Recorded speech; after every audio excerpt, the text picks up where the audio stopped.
right. This is a real live look in for the viewers. Did you knock her off the shed? No, I want to see how the sausage is made. No, she was like, "Is it loud?" I was like, "Yeah, a little bit."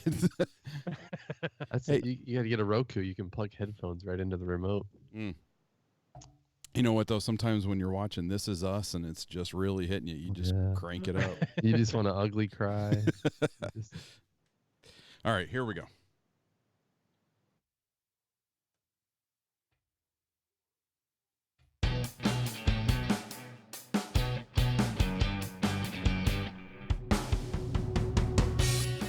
Hi, and thanks for downloading this, the 610th episode of the IVMV podcast. It is brought to you by all of the listeners who support us on Patreon. Go to patreon.com/IVMV to become a supporter. Well, the Cubs and Angels split the first two games of their series in Chicago. Sunday's game was canceled because of weather. So on this episode, we will talk about those two games and some of the individual performances. We'll check in on Ian Happ and Carl Edwards Jr. and see how they're doing in Iowa. And we will preview the upcoming series in Miami. I am one of your co-hosts. My name is Corey, and I am joined on this episode by the other two hosts of this podcast. Hello, it's Andy. And Kurt.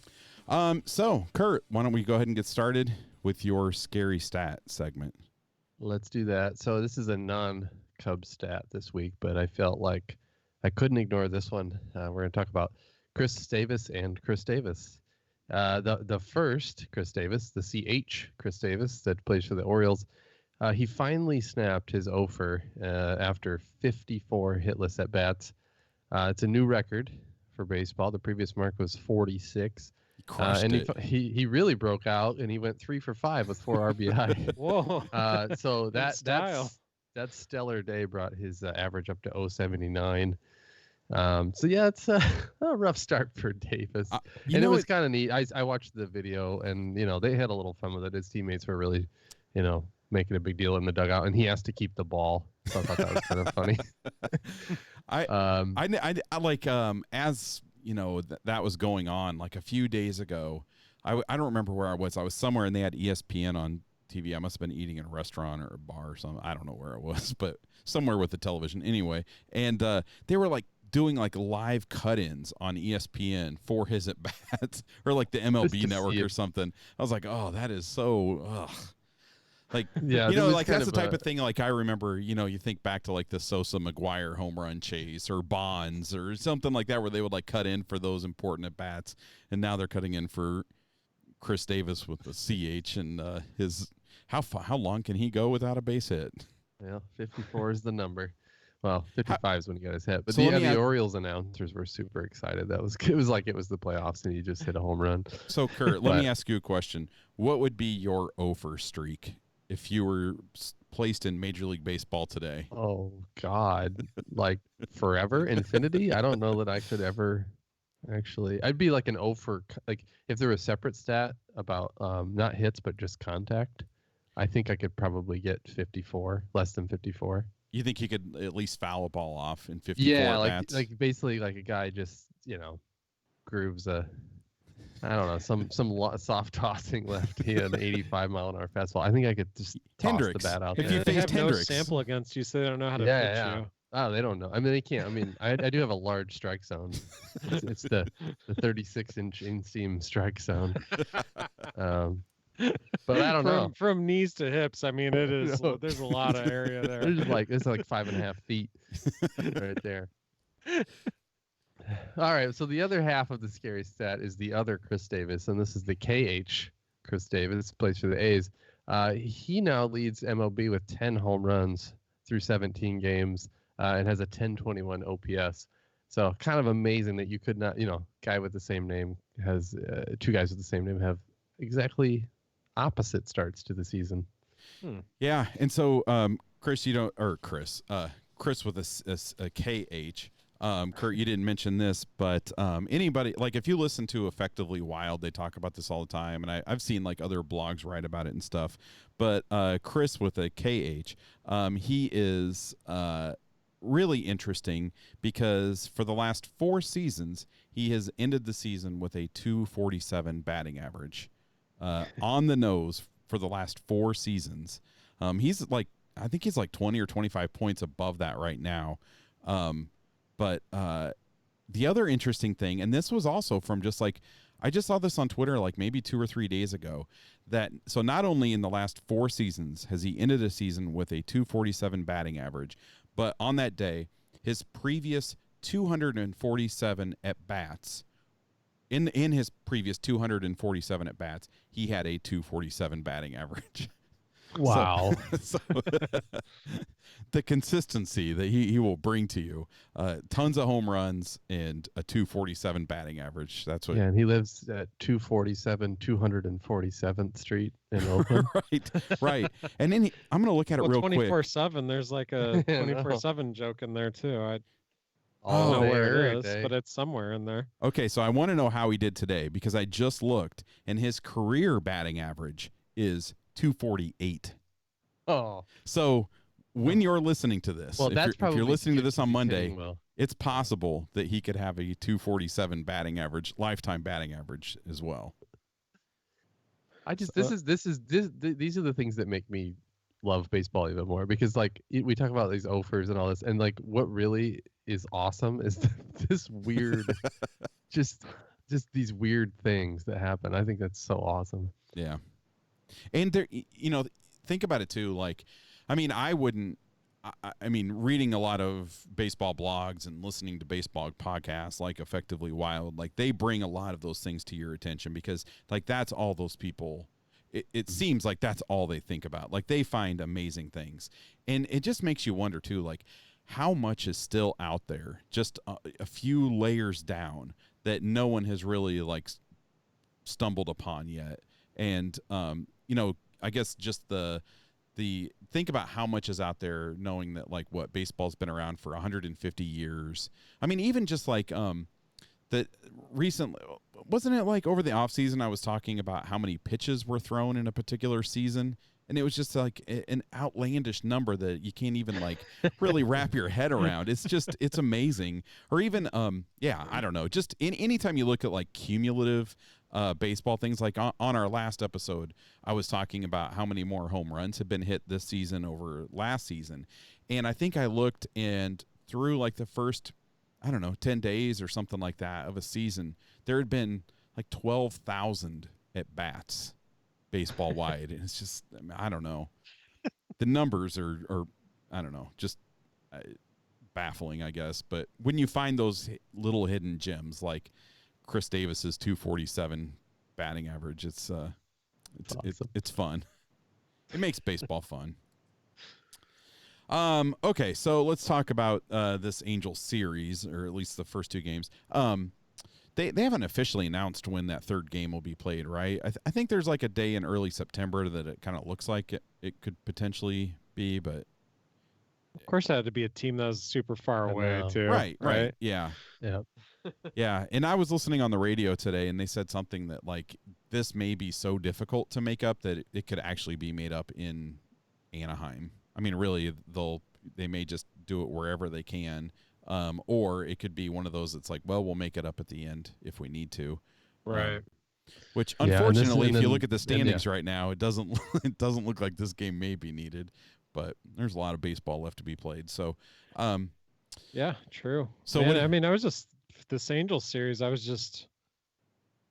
thought the Cubs could really go to town with the Trout and Ohtani free lineup they're facing, and they did in the first game on Friday. But then they lost to that team on Saturday. So I thought it was too bad they couldn't play Sunday's game, because I thought it was a good chance to take a series and get some momentum heading into a series in Florida against the Marlins. Mm-hmm. That I wouldn't be surprised if they could sweep it. Yeah. I wish that they could have played, but it seemed like even on Thursday or Friday, it was very doubtful that this game would ever get in. And I don't know about you guys, but I've got like 3 inches of snow outside right now. So you do, for real? That much? Yeah. It snowed. It was snow. Like I woke up. We stayed in the Quad Cities last night, and I woke up and looked at the radar, and it was snowing, and it's been snowing all day. So wow. See, we just got flurries today, but I saw Wrigley Field though. Looked like it had a little layer on it. So it's tax deadline. I mean, we shouldn't have snow. This is ridiculous. Well, and how about like I just think that if you're making the baseball schedule, I don't really understand like Anaheim coming to Chicago in April. That doesn't make any sense. And even like what the next home series is the Diamondbacks. Why? It just doesn't make any sense to me. I don't get that. And I think the Cubs go to Arizona to play the Diamondbacks like the next week. So it's like I don't really understand why they do everything that they do, but it can't be an easy task to, organize all of those schedules. Yeah, it's got to be tough. You know what didn't accumulate was a big tax refund for me. I was finished that up today. Thanks, Obama. I hate taxes right now.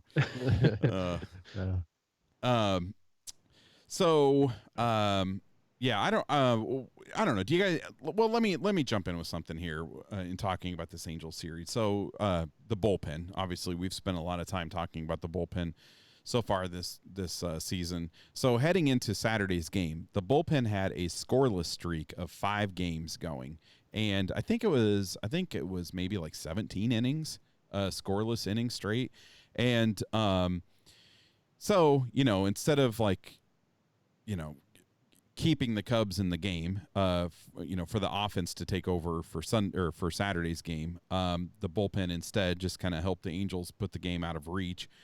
So in that game, Brad Brock walked 3, gave up 2 runs in 2/3 of an innings. Rosario walked 1, Collins walked 1, and gave up 2 hits and a run. And Ryan walked 2 in an inning. Kinsler pitched a clean inning, and Webster recorded 1 out without giving up a walk or a hit. And that was rough, man. I think Tommy LaStella had 3 walks in that game. Yeah. Did you guys notice?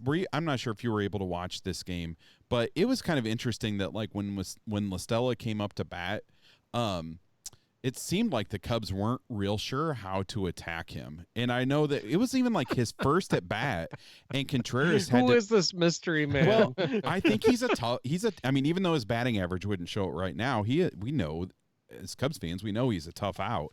And it was like, I think it was in his first at bat. It was like the second, maybe third inning, and Contreras had to make a mound visit so they could go over how to go after LaStella. But either that makes the coaches look bad, or that just serves to emphasize how great of a hitter LaStella can be. Yeah.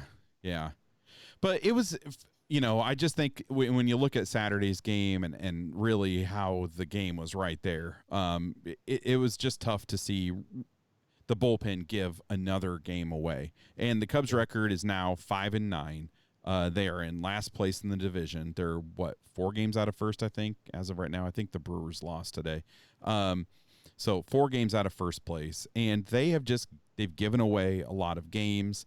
And as we've been mentioning for the last couple weeks, like that just does not, what the bullpen is doing doesn't really match the mantra of the entire organization going into the season of, not letting those games slip away. And I feel like it was kind of like, not to rehash, but it was like almost like that was the challenge to the offense. Yet I don't know.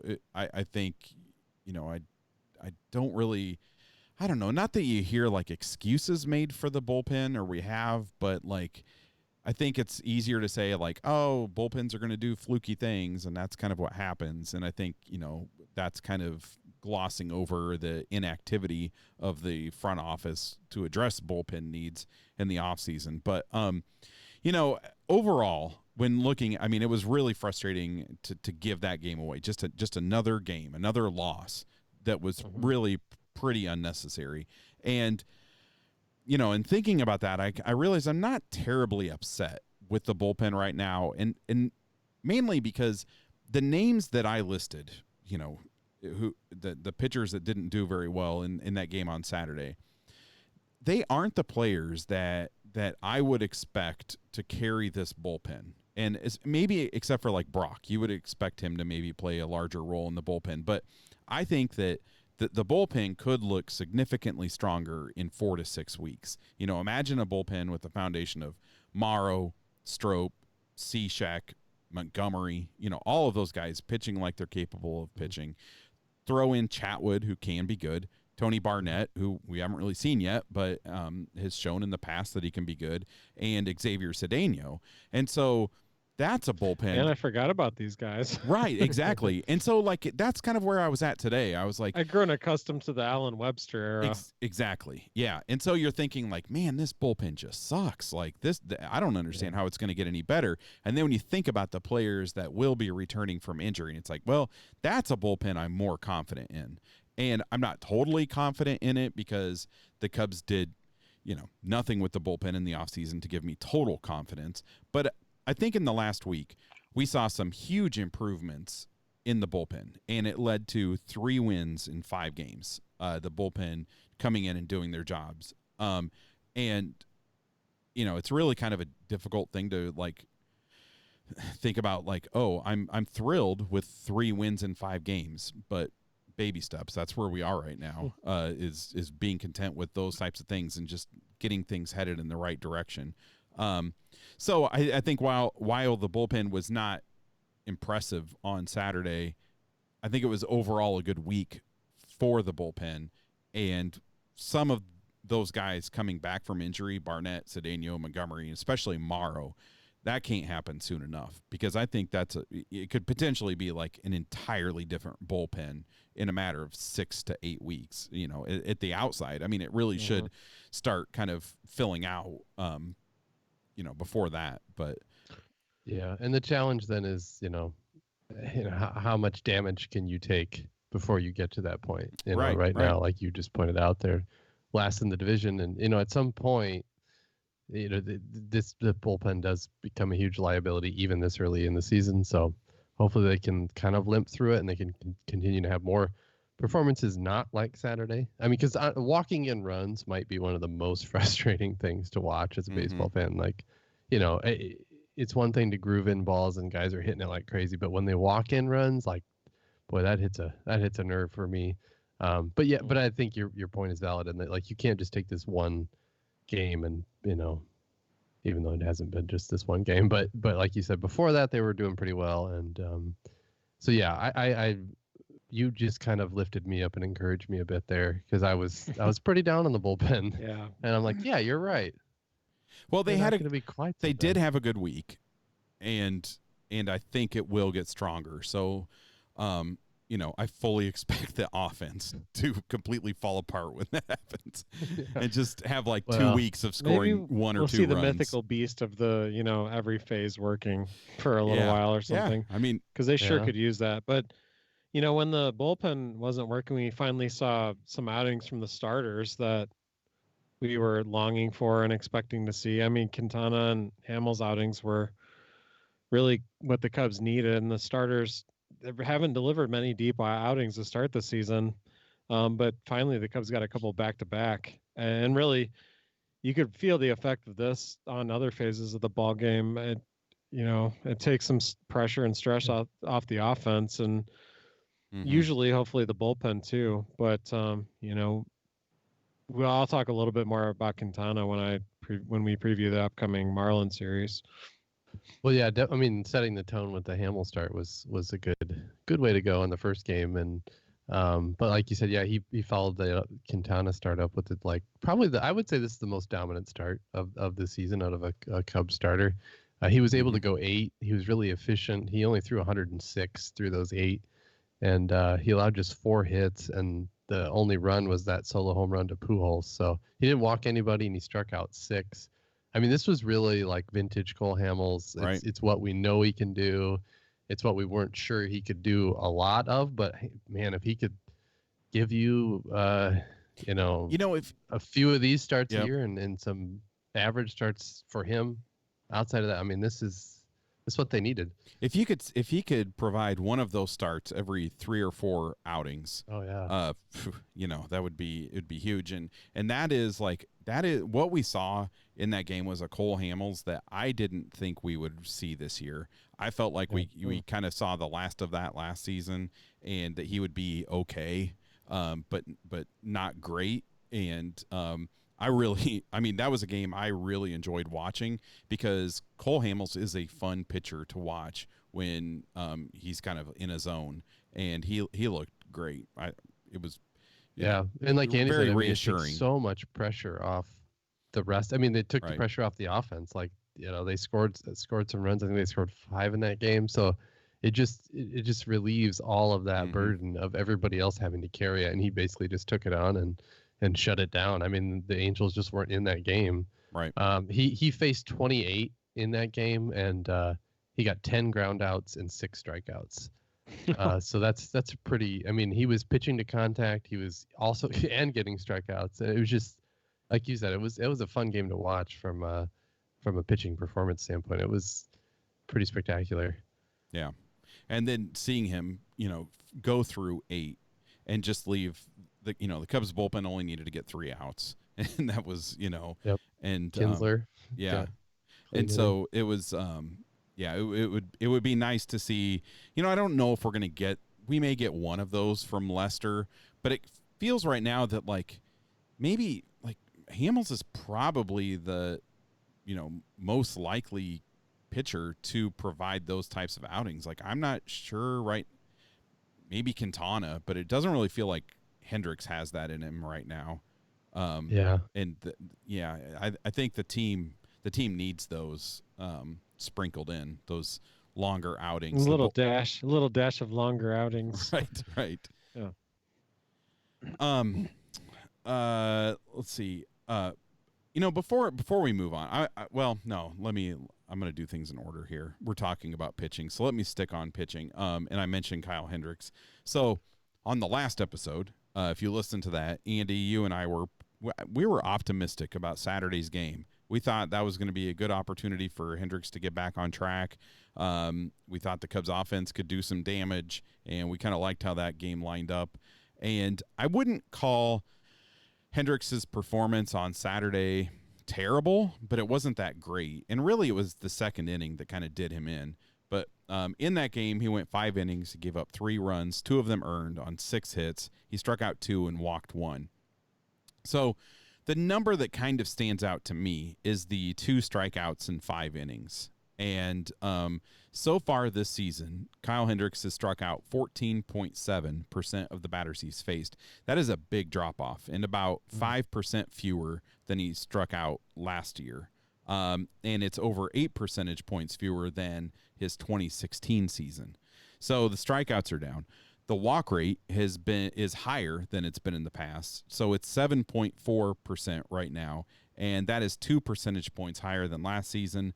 And so let's kind of stick on results for a few more seconds here. So batters are hitting .381 against him. His ground ball rate is 36%, and that is 11 percentage points lower than last season. His soft contact rate has plummeted. It's at 13.5%. That's a 9 percentage point drop from last season. The hard contact rate is up about 9%.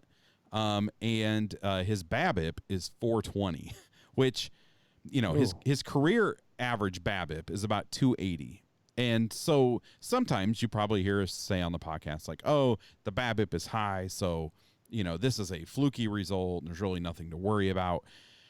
I'm interested to hear what you guys think about this, but I don't necessarily think that's the case with Hendricks right now. That the BABIP is super high, and so it's just that explains all of this because of that downward trend in all of those other numbers, like the ground ball rate going down and line drive rate and fly ball rate going up and the hard contact rate going up and so on. And so I think I don't expect it to be that high over the course of the season. I think it will come down, but I think there are good reasons that BABIP is such an elevated point right now. So, we know that Kyle is effective when he can work the corners. He's effective when he can keep the ball down. He's effective when he can induce weak contact. And right now, those things are not happening. And I think the key right now is for Hendricks to be able to get back to the bottom of the zone. In watching that game on Saturday, the ball's just staying up, and he just doesn't have the velocity to get swings and misses with the ball up in the zone or in the heart of the zone. And, so in Saturday's game, he had a total of 4 swings and misses. And, Kyle isn't necessarily a big swing and miss guy. But when the ball is left up and the batters aren't missing, the results that we're seeing aren't surprising. Like that kind of makes sense. You just expect the changeup too to get some swings and misses. Mm-hmm. Yeah, but it feels like his off speed stuff. It's not hitting that bottom line of the zone. It's not hitting right there below the knees. It's not hitting there. It's just staying up a little bit more, which I think so he's not getting those ground balls where he's not getting the called strike threes or called strikes really because a strikeout rate is down, and when they're making contact with it, those balls are getting hit as line drives and pop flies instead of weak ground balls. So I don't know, unless I'm missing something obvious in this. I mean, just in looking at the numbers, that's kind of what it tells me. I do think, though, that this is something that Kyle can work through, and I think he's just got to figure out how to get back to the bottom of the zone. The ball is staying up, and I don't know what that is. I don't know what the reason for that is, but I think if we don't see him bring it down just a little bit, I think we're going to see more of these same results, which, again, he didn't have a terrible game. But it still just didn't look vintage Kyle Hendricks, Mm-hmm. Yeah, boy, if he could land somewhere in the middle of like his dominant playoff performances and where he is now, I mean, I think that's what we expect from him, is to be better than he is now, but not consistently a number 1, number 2 starter. So yeah, if he just bring it up, not the pitch, but bring it up a little bit and land as like a really solid, like, oh yeah, this guy's a real number 3 on the staff, then right, that could be good. A couple other notes on him too is I feel like at least 2 of his starts he got like no run support, and I don't know, I think for him it could be a big deal if the offense could get a few runs, early in the game to help boost his confidence. And then the other thing, just anecdotally too, it seems like he just really relies on also good pitch framing, which the Cubs have been bad at, which I'll talk about in a second. And then also just not getting squeezed too by the ump. So I feel like that's kind of happened so far too. I think it is happening, but I looked at some of the like pitching plots from games, and I think that is happening to a certain degree, but there's also like there are some, the games where he's dominant, you look at the pitching plots, and I mean, the bottom is just lit up. And if you look at the pitching plots from his last game, from Saturday's game, there's not very much. There's no more down there than other areas of the zone or outside of the zone. And so I think you're right, but I think it's a combination of things. And I think that when he's not locating, and I don't know, maybe it's just a matter of like when you're not locating, when you're not able to locate down there and you're leaving the ball up, then when you do end up down there, it doesn't look as familiar to the umpire. I don't know. I'm grasping here. I haven't seen that. That must be a ball. Yeah, I do think there is some truth to umps get a feel for your ability to locate. And so if you're locating consistently and then still hitting the bottom of the zone, you might pick up some of those calls. But if you're more erratic, then you're just not going to get them. Yeah. I'm curious. I didn't even hear this. I actually heard it on the radio when I was driving today. But I guess in his post game, and I wish I had the quote in front of me. Maybe you guys can find it. But I guess in his post game interview, Madden said something. He brought up Hendricks and said something about Hendricks was bad or something like that. And it's like, that's kind of strange because Joe doesn't really call out anyone when they're bad. I mean, remember when the bullpen was terrible at, a handful of games into the season, and he was like, oh, it was one bad outing, or something, one bad appearance. And so I found that kind of strange that he would like almost call Hendricks out in a game that I don't think was really that terrible. I mean, I think maybe, and managers and people within the organization view starts, as fans, we are very results oriented. And I think that maybe if you looked at some of the things that he was trying to do, maybe Hendricks wasn't able to pull those things off. But I find it kind of strange that Joe would word something in that way. But I don't know. I was curious if you guys heard that, or I don't really listen to the post game press conferences or anything. So Yeah, I didn't hear it at all, but anything else you guys want to talk about with this series before we move well, on? I meant to say some positive things about Contreras, but I brought up the pitch framing and receiving. I wanted to bring up that Jordan Bastian had written about the Cubs receiving, and the Cubs have the highest percentage of ball calls in MLB on pitches around the edges of the strike zone, and also they're last in the NL with negative 1.3 framing runs. That's a fun stat. So I mean, when we're talking about the success of a pitcher like Hendricks, I mean, you have to consider what the Cubs catchers have done with those pitches and making them presentable to a favorable call. But Contreras, though, has been good offensively. I mean, he's really helped carry this team with Rizzo, Bryant, and Schwarber not, doing what they can, or what they're capable of. But this Angel series for him was kind of a tale of two games. As Friday, he went 3 for 4 with 2 home runs, and he had 2 RBIs. I guess it was 2 solo shots, but they weren't cheap home runs either. No, he had some monster home runs on Friday, and then Saturday he went 1 for 5, 3 strikeouts and 6 left on base, and then he had a catcher interference in that game, little cherry on top of that. Whole performance. I just wanted to mention though, like I said, he has been really kind of shouldering a lot of the offensive output. His slash line is 316, 435, 763.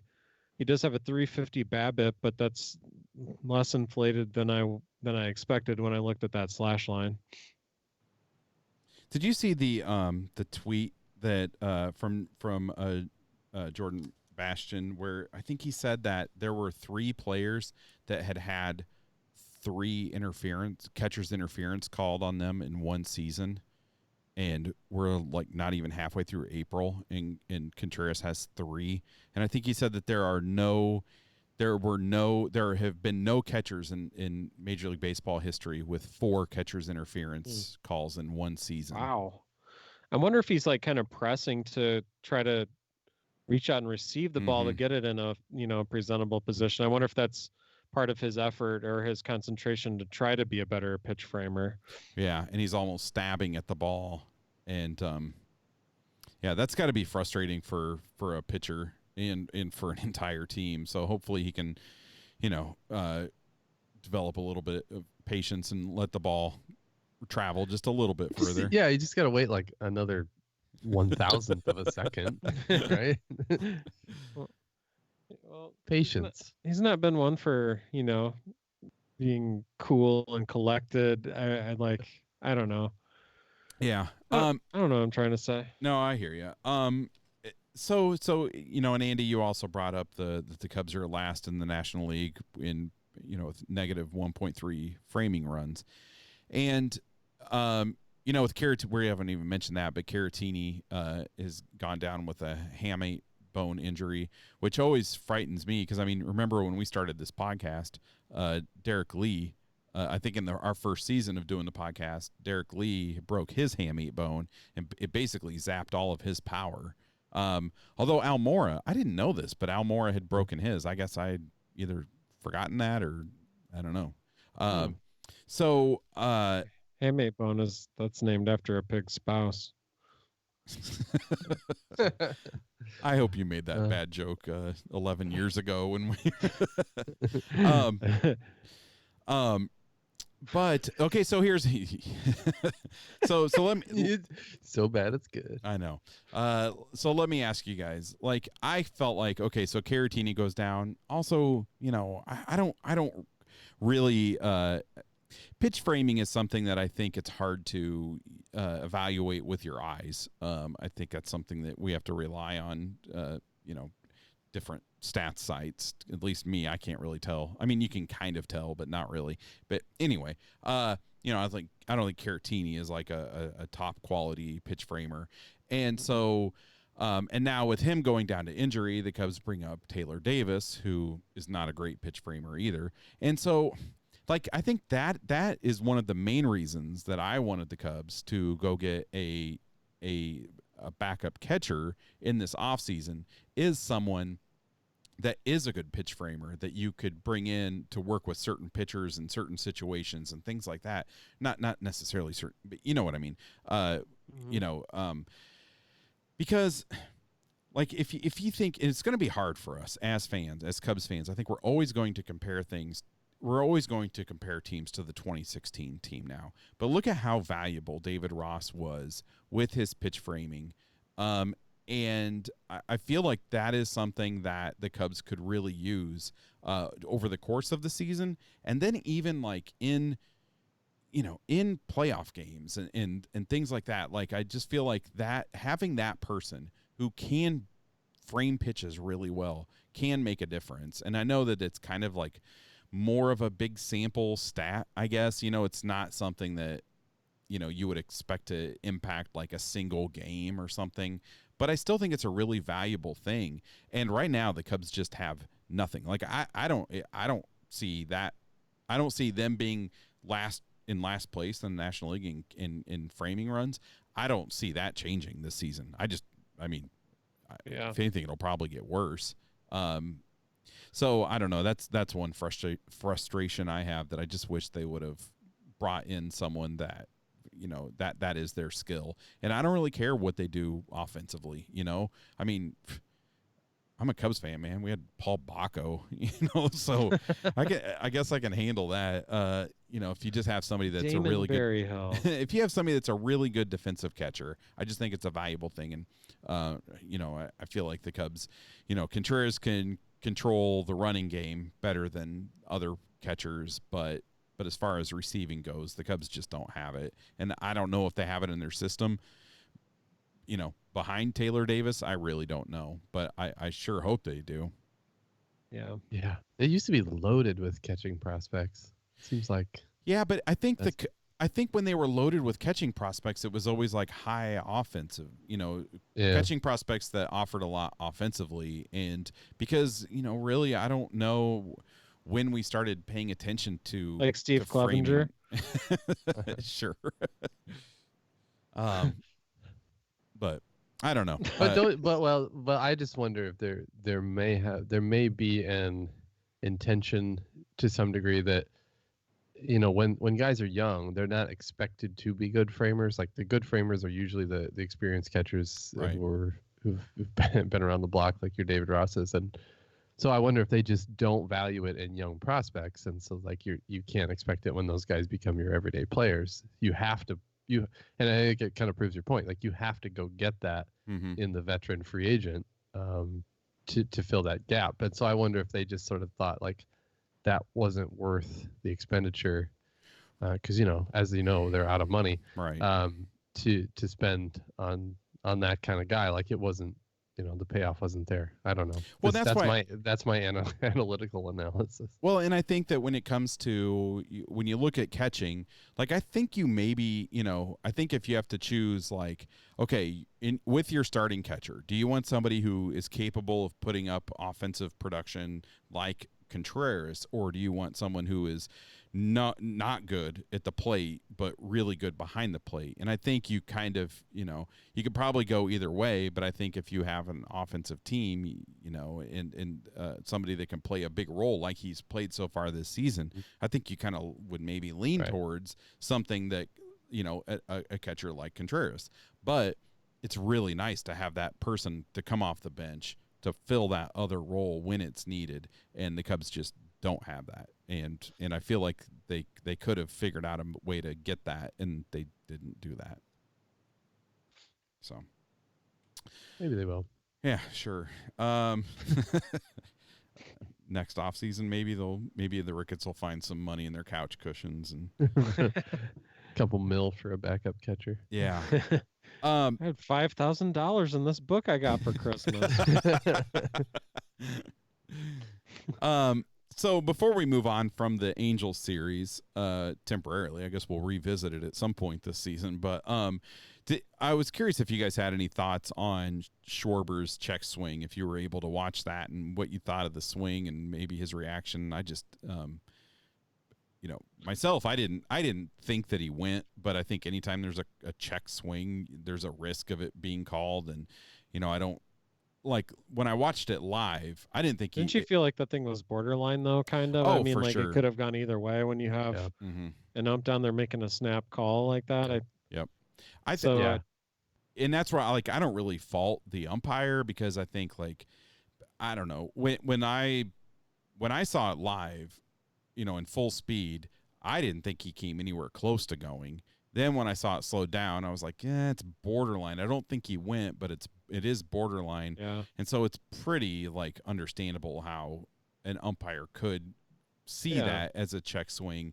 I just think it's a really unfortunate thing for, if that was an 0-1 count or something like that, maybe that call doesn't carry as much weight. But when you have a full count and that situation in the bottom of the ninth, it carries a lot of weight. And did you have any thoughts on it, Kurt?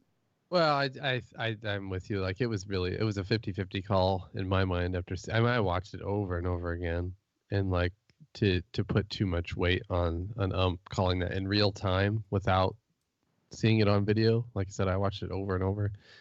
Yeah, I don't know. I can't beat the guy up for that. But I actually, Schwarber certainly flipped out, which I was hoping maybe would start a little fire. And I don't know, maybe those things are overrated in baseball, but maybe that kind of intensity and that reaction of a guy, wanting something good to happen could carry over into some games in the future. And maybe they kind of talked all off season about, getting off to a good start, and maybe it just takes that punch in the gut, like Lester kind of talked about in the off season, that to really happen again this year. And I don't know, that there's just this little inkling of hope that kind of intensity will carry on, because he was that was crazy. That reaction was nuts. Yeah, he was not happy, and Javi was doing everything he could to keep.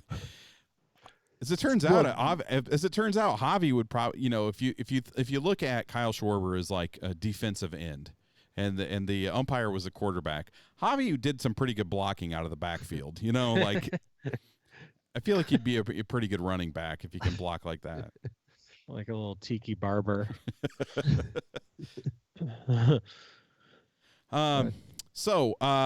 Moving on.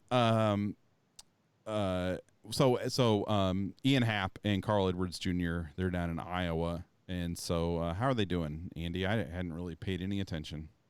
Yeah, well, you kind of reminded me, though. I kind of hadn't thought about him for a little while. I mean, although earlier this season my thoughts were with Happ quite a bit, and then of course I just hate what has happened to Edwards Jr. But checking in on them in Iowa, Carl Edwards Jr. appears to be pitching well.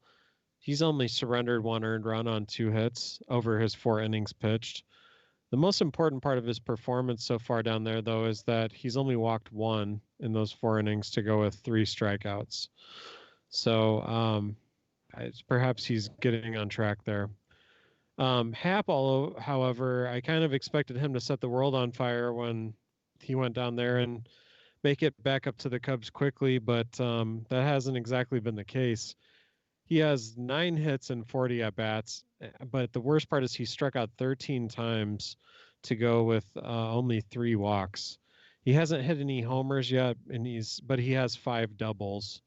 So he has made some good contact, but it's not like you don't expect him to strike out a pretty good amount of times, but it just seems a little bit too high. Mm-hmm.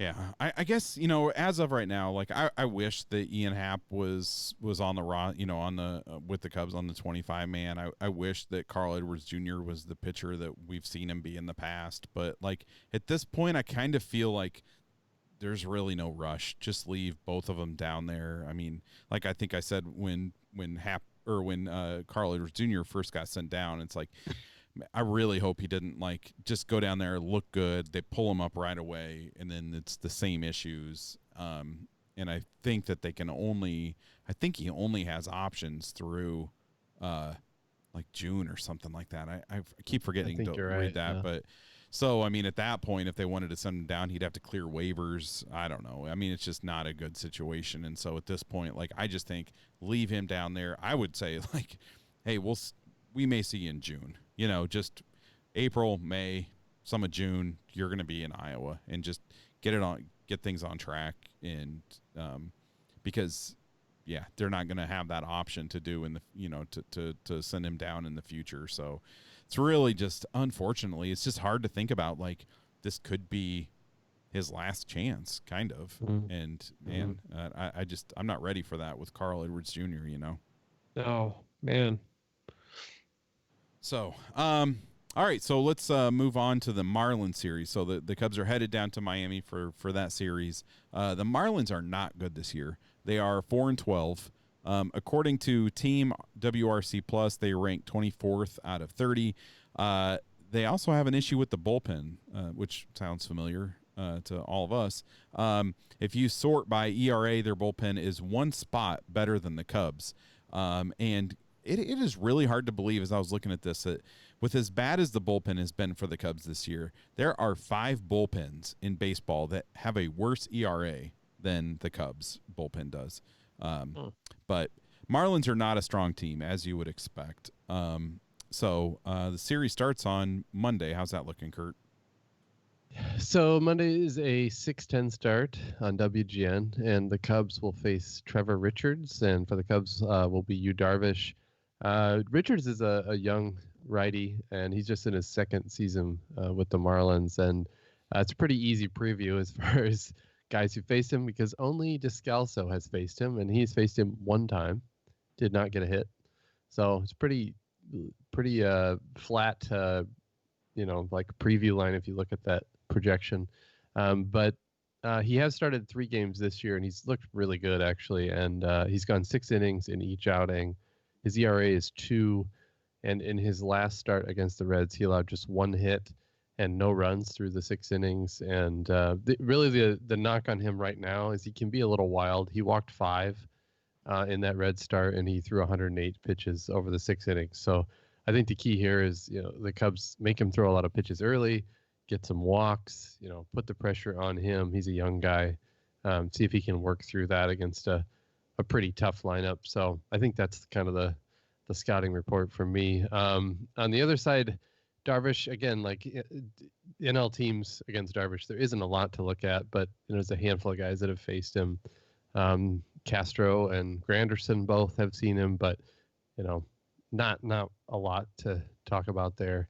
I think more importantly, just looking for you to keep improving. I think it's safe to say that he's been better every start, which was easy to do because his first start was not good.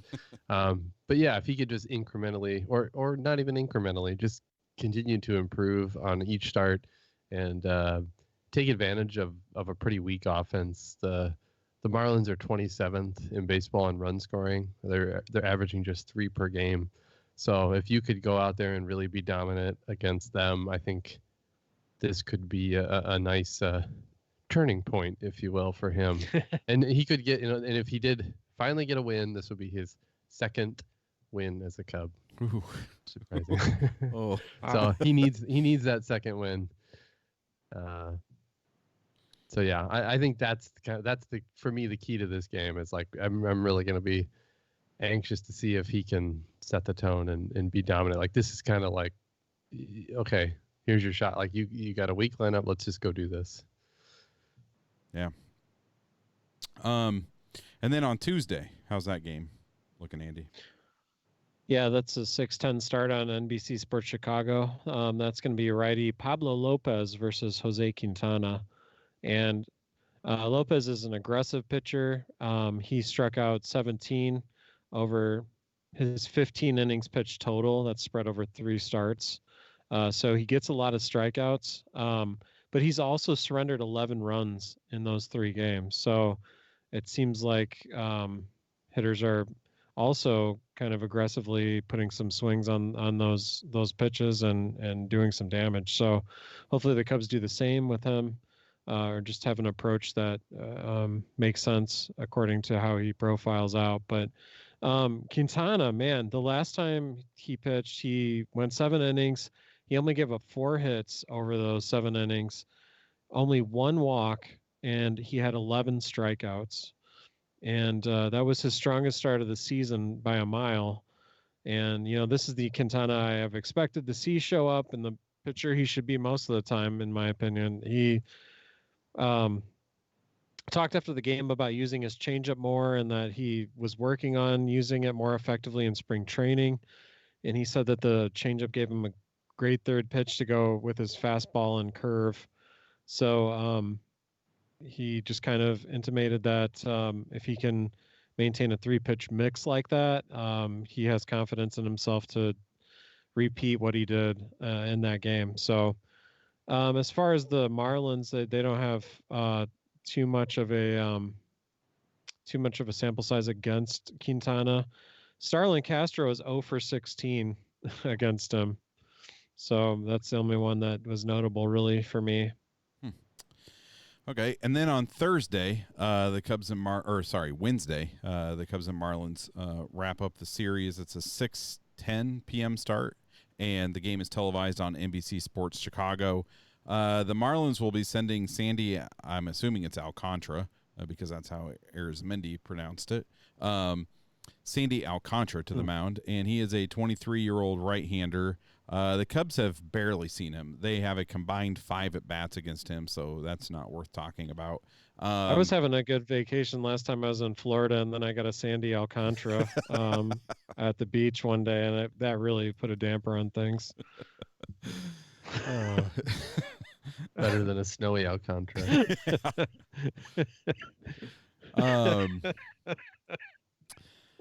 Jeez. Where am I? Okay, so he's had 3 starts this season, and it's been kind of a mixed bag. His first start was against the Rockies. He went 8 and didn't allow any runs. He gave up just 4 hits, didn't walk anyone. Then in his next start, he went 4 and gave up 2 runs and walked 5. In his last start, he went 5 and gave up 6 runs on 11 hits, and he walked 2. So, this young pitcher, he may be struggling with some of his stuff right now, and I think it would be great to see some of these big left-handed bats do some damage, like Rizzo, Hayward, and Schwarber. And you know what? Isn't it nice to say big left-handed bats do damage, and you throw Hayward in the mix? This is just, it is nice. It is such a delightful you can't beat thing. It. So Hamels will be pitching for the Cubs. The Marlins have a combined 119 at bats versus Hamels. Martin Prado has the most, 69 at bats, and he is batting .319 off of him with 2 home runs. And Hamels, like we said, he just looked great on Friday, and it'd be nice to see him continue that. He went 8 innings and gave up just the 1 home run. He didn't walk anyone for a second straight game. And overall, I just feel like this is a series the Cubs need. And I would settle for a series win, a 2-1 series win, but a sweep would be really nice, and a sweep would get them back to 8-9, just 1 game under 500. And the Brewers and Cardinals are playing each other, so just let them beat up on each other, and the Cubs should just take care of business in Miami. And I think there's a couple. I'm looking forward to seeing Starlin Castro play. I miss watching him play, so I'm looking forward to that. And then I think the player I'm going to be paying attention to, on wearing a Cubs uniform, would be Chris Bryant. I feel like the Cubs are facing 3 right-handed starting pitchers, but Bryant's he needs to get things on track right now. And so I don't know exactly, like, it doesn't feel like there's any real reason that he can't get things back on track, except for he's just in a slump. Like, I don't think we haven't really heard anything about injuries or anything like that. I just feel like unfortunately, he probably started the season with a typical slump, and maybe going down to warmer weather and facing the Marlins and facing the Marlins bullpen, this might be kind of what the doctor ordered for Chris Bryant, and just go down and get things pointed in the right direction. Yeah, and he did get the day off yesterday, so it's like Right. it was kind of like, sure, there's some speculation swirling, but it was just I think a pretty standard day off that they're trying to do more of. So hopefully that'll turn him around. Yeah, yeah. All right, so let's end this episode with a segment we call IV Miscellany, where we share other things that we are into. Did you guys have anything tonight? I do. Okay. I have one. You got something, Andy? Yeah. All right. Well, I'll go first then. All right. We just started. I don't usually go into the TV stuff, but we started a new series, and it's gonna sound like a swear word, but it's not. It's called Schitt's Creek, Oh, yeah. and it's a show that just started streaming on Netflix. It's a Eugene Levy show. Well, Eugene Levy and Catherine O'Hara are two of the stars, and if you're a fan of the like Christopher Guest movies and any of the things that Eugene Levy has done, I think you'll like it. It's so hilarious. We're only like 3 or 4. Sorry, I'm trying to remember here. We're 4 episodes in, so not super far, but far enough to know that we love it and we're gonna keep going. So, yeah, I think it's so funny. I'm glad you brought that up. Yeah, Beth and I are, I think, into the second season now, and it just gets better. It's really good.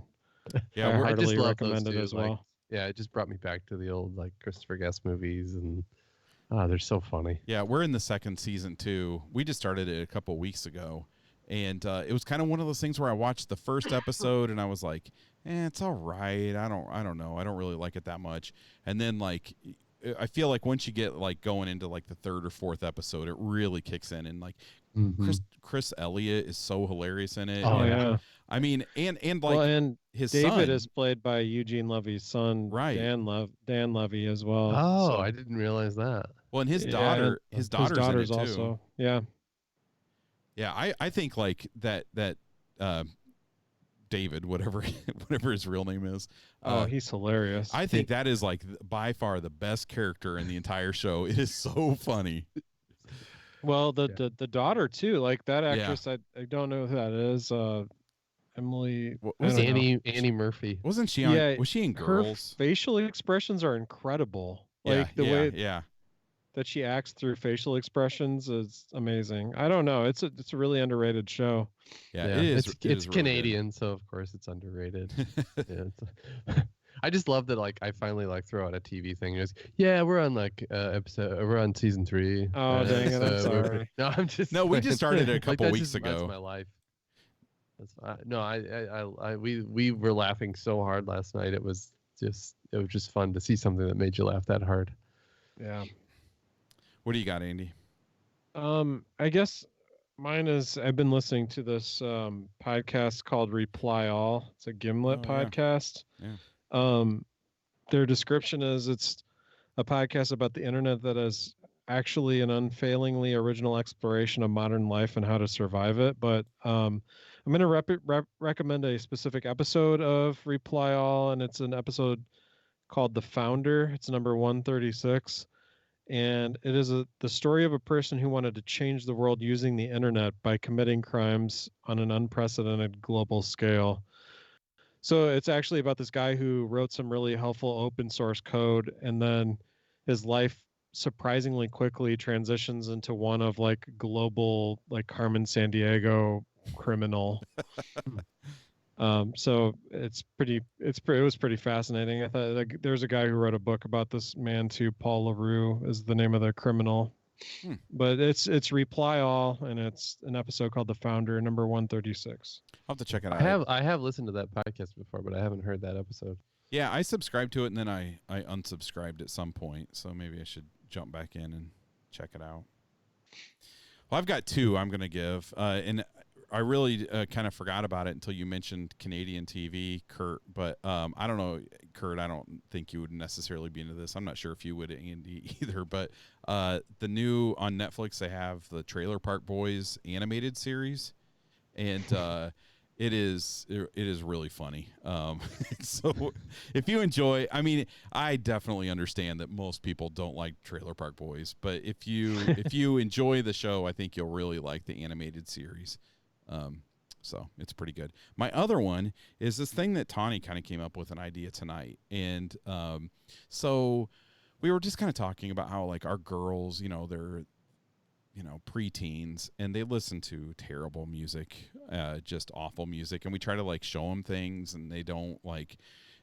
It's like they can't wrap their heads around it, and it's just like, this is weird. I don't like it. So, so what we decided to do was Tawny and I went back like and kind of thought about the 60s, 70s, and 80s primarily, and like just bands that like not necessarily like underground bands or anything, but things like Led Zeppelin, the Rolling Stones, Nirvana, these bands that like we kind of know about, but like their generation really doesn't. And so what we did was we like wrote all those like we came up with like 50 different bands and wrote them all on pieces of paper and then put them in a jar. And so then the girls have to like pick out 2 bands each week. And so then, like, that's all we're going to listen to in the car are those 2 bands. We can't listen to any other music in the car. Whoa. And then, like, at the end of the week, they have to come up with, like, 2 songs, their 2 favorite songs by both of those bands. And then we're going to create, like, a Spotify playlist based on their selections. Wow. So you're just going to keep building it over time. Right, yeah. And so we were like, this is a way for them to, like, learn different music that, is not just whatever. I don't even know. I was going to say Ariana Grande because that's the only name I know. So whatever pop music is. Have they kind of embraced it so far, or have they been reluctant? So tonight, we just started it tonight. So after we ate, we sat and we watched. So the first 2 that they drew were the Pixies and the Cars. And so we watched 2 Pixies videos. And so we chose like live, so they could see them playing the instruments and stuff. And then we played a couple of songs from, the Cars. And like a band like the Cars should be really easy for them to find a couple songs to latch on to. You know what the funny thing is our youngest, she did not like the Cars. She likes the Pixies, but she did not like the Cars. Huh. And I was like, and I played her like it seemed the more songs accessible. Yeah, that's what I thought too. I don't know. But anyway, that's a cool idea. I like that idea. I dig it. Yeah, so it's just, I thought these kids should, recognize, and we put some stuff on there like Etta James and Johnny Cash, just stuff man. They should know, and so it should be fun. I hope we can keep it up. It's kind of hard, but Are you going to have like a classical week where you're like, okay, we're going back to the 1790s. Well, kids. I think we will. I mean, we threw like some rap in there and stuff like that, and so I think what we will do is once we get through all of these, then kind of like maybe even kind of challenge ourselves too, because and pick things that we wouldn't. That's a good idea. Tawny and I don't really know about, and I don't know. Just take your own medicine. Right? Yeah. So I don't know. Ivy Miscellany. Just I guess it is just force your children to listen to other music. Parental tips. Yeah, but do it in a creative and fun way. I dig that idea. Yeah. I'm looking forward to it. I'm interested. So they were like, on the weekends and in the summer, that's not like all we can listen to, right? I was like, no, you can still listen to your crap. They're like, thank you. Next. Yeah. You can still listen to your Drek. All right, so that will do it for this episode. It was brought to you by all of our Patreon supporters, and this week we want to thank one new supporter. We have a handful of new supporters right now. We got them, when the season started, so I'm working my way through those. But this episode, it is the NOLA Rundown, who is Will, and he is from Fountain Valley, California. And here is my Fountain Valley fun fact. That is the hometown of Tawny, my wife. And so my in-laws still live there. And so I was like, oh, that's pretty cool to have like a listener and a Patreon supporter from Fountain Valley. And so because I will be sending out physical perks to Will, he provided his address. And so, I wasn't being creepy, but out of curiosity, I was curious where Will lived in Fountain Valley. And I looked it up, and he literally lives in the same neighborhood as my in-laws, like the same neighborhood. So I thought that was kind of fun. So other than Tawny being from Fountain Valley, and I'm not sure that qualifies as a fun fact, here's another one. It is the hometown of former Angels and Rangers pitcher C.J. Wilson. I always liked C.J. Wilson. He owns a couple of car dealerships in the Chicago area. I mean, who doesn't? That's true. That's true. So, and it is also the hometown of Carrie Russell and Michelle Pfeiffer.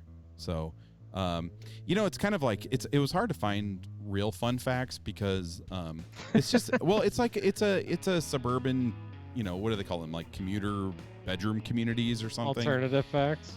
No, there's alternative fun facts.